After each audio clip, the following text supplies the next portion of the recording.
Hello hello hello everyone सबैजना सन्चै हुनुहुन्छ आई होप सबैजना सन्चै हुनुहुन्छ म पनि सन्चै नै छु जस्ट बिकज यही प्रोडक्टहरूले गर्दा लुक म आज यो भिडियोमा किन आएको छु भन्नुपर्दा म चाहिँ केही सेयर गर्न आएको छु कि मतलब म आफ्नो एक्सपिरियन्सहरू सेयर गर्न आएको छु कि मेरो विगतको एक्सपिरियन्सहरू के कस्तो थियो अलिक मेरो स्वास्थ्यको मतलब मेरो जुन थियो नि स्वास्थ्यको हेल्थ कन्डिसन त्यो कस्तो थियो त्यसको बारेमा थोरै म सेयर गर्न आएको छु तपाईँहरूसँग र मेरो स्वास्थ्यको के थियो कि हेर्नु म चाहिँ धेरै कन्सियस हेल्थको लागि हेल्थमा नो कम्प्रोमाइज कि मतलब यदि मेरो हेल्थ कम्प्रोमाइज हुँदैछ भने कुनै पनि यस्तो कामले जसले गर्दा मेरो हेल्थ कम्प्रोमाइज हुँदैछ भने म कहिले पनि त्यो काम गर्दिनँ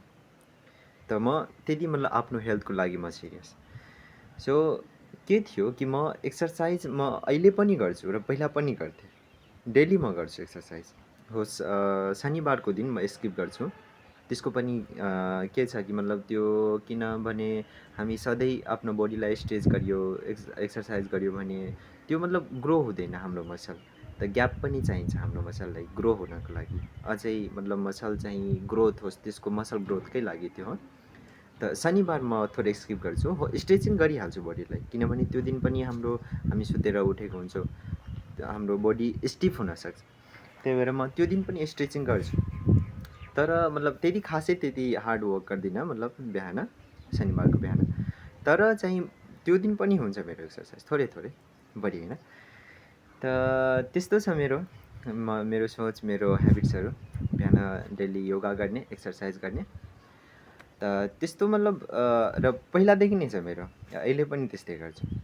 तर पनि मेरो हेल्थ अफेक्टेड थियो मेरो मतलब म कस्तो सोचिरहेको थिएँ कि मतलब मेरो बडीको जुन छ नि मतलब मेरो स्वास्थ्य ठिक छ त्यसमा केही समस्या छैन तर म रङ थिएँ मलाई मतलब हेर्नु मलाई एक्सपिरियन्स हुँदै थियो मलाई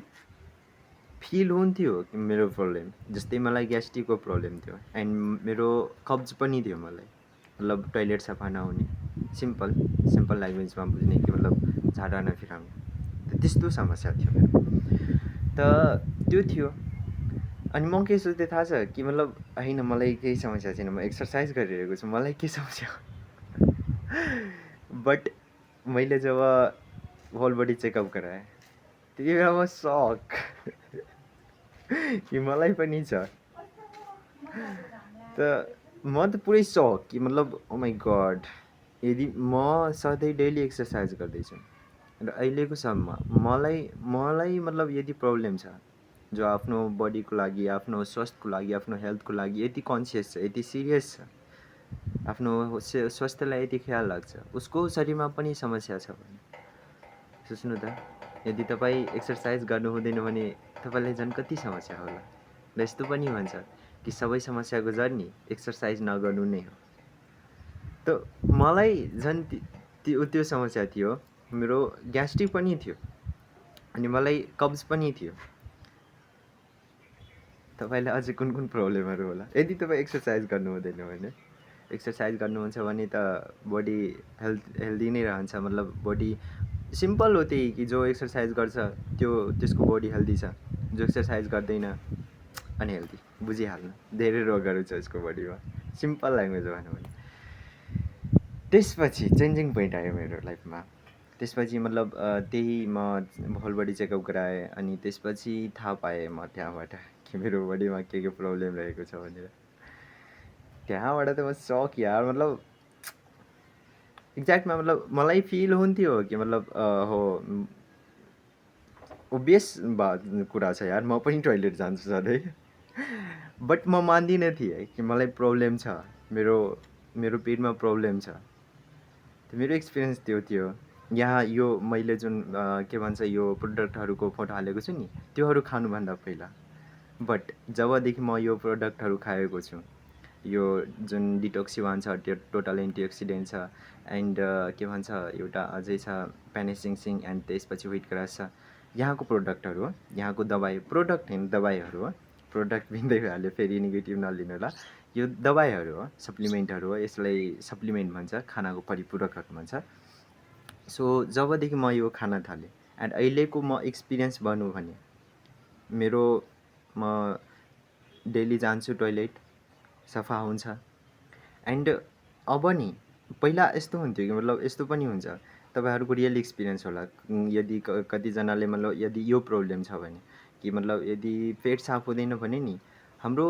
सर पनि भारी भारी हुन्छ, हाम्रो मतलब माइन्ड पनि मतलब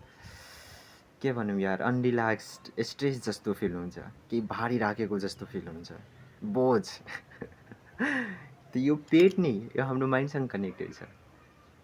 त त्यो थियो पहिलाको एक्सपिरियन्स, योहरू थियो मेरो। बट अहिले म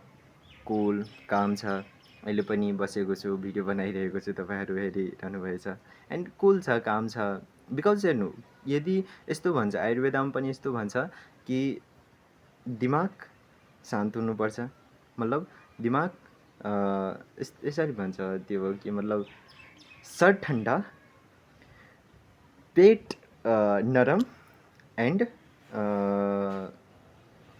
पेट गरम, पेट मतलब खुट्टा हाम्रो, यस्तो भन्छ कि मतलब सर ठन्डा, पेट नरम और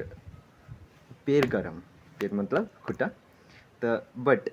त्यस्तो अहिलेको टाइममा उल्टा उल्टा छ सर चाहिँ गरम छ, पेटमा चाहिँ आराम छैन, खुट्टा चाहिँ चलिरहेको छैन, खुट्टा चल्नु, पेट गरम मतलब कि एक्सन, काम गर्नु। बट हामी त घरमा पनि बसि नै रहेको हुन्छौँ, मोबाइल चलाएर, मोबाइलमा घन्टौँ 5 मिनटको लागि जान्छु, 5 घन्टा कहिले बित्छ थाहै हुँदैन, 2 घन्टा 3 घन्टा कहिले बितिहाल्छ थाहै हुँदैन।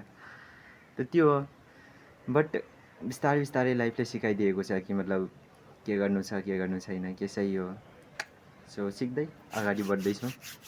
एन्ड त्यही थियो मेरो एक्सपिरियन्स, म त्यही बनाएको थिएँ कि मतलब मेरो यहाँको दबाईहरू खानुभन्दा पहिला कस्तो एक्सपिरियन्सहरू थियो त्यति मात्र बनाएको थिएँ। एन्ड आई होप तपाईँहरू पनि आफ्नो स्वास्थ्यलाई ध्यान दिनुहुन्छ यो भिडियोलाई हेरेर गर्दा। बिकज होइन त म जस्तो मतलब एक्सर्साइज गर्ने मान्छेले पनि यस्तो प्रब्लम हुनसक्छ भने तपाईँलाई झन् के प्रब्लम होला। र आई डोन्ट थिङ्क कि हेल्थभन्दा जरुरी मतलब इम्पोर्टेन्ट कुरा अझै कुनै छ लाइफमा। तपाईँ स्वस्थ नै हुनुहुन्न भने यति लाखौँ करोडौँ पैसा कमाएर के गर्ने, लाइफमा के गर्ने, त्यति पैसा भइहाले पनि के भयो।